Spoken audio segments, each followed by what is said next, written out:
For years, we've begun to see pastors and leaders building relationships with one another, which has led to entire churches and congregations coming together for times of worship and unity in parks and in stadiums until October 2018. Thousands of believers stood together declaring God's love for this city and our love as God's people for the city. And it was in that moment that it struck me.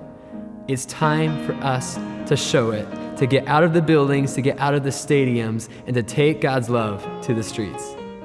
We began to ask ourselves, we could bring thousands of people together to worship for Jesus. How do we get them to serve for Jesus? After many months of prayer, planning, and meeting with city leaders, city planning officials, we built a plan. And that's where the Living City Project was birthed, was through an April 6th citywide cleanup.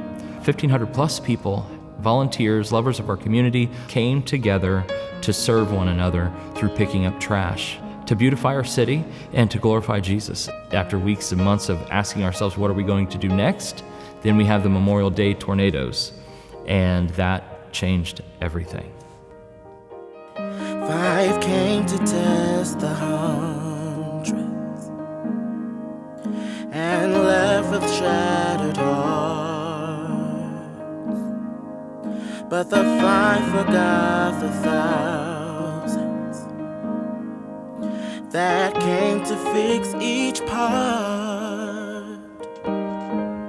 Only God knows the why, and leaves us with what is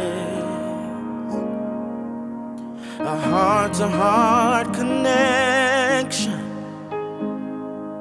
to build the city again. That night was absolutely incredible.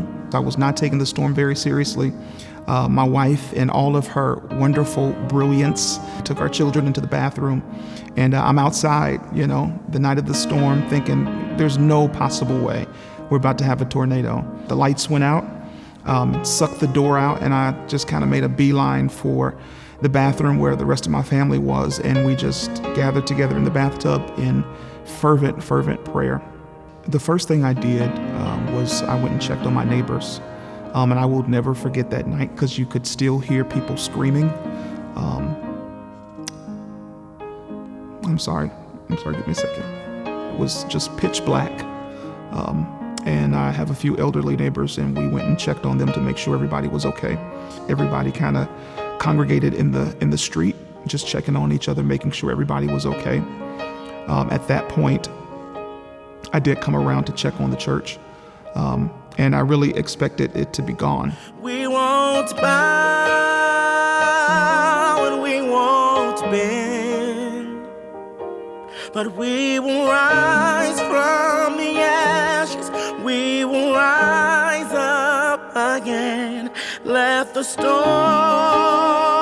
rage with the wind, yet we will rise up again. Cleaning up is not just an effort or just an action.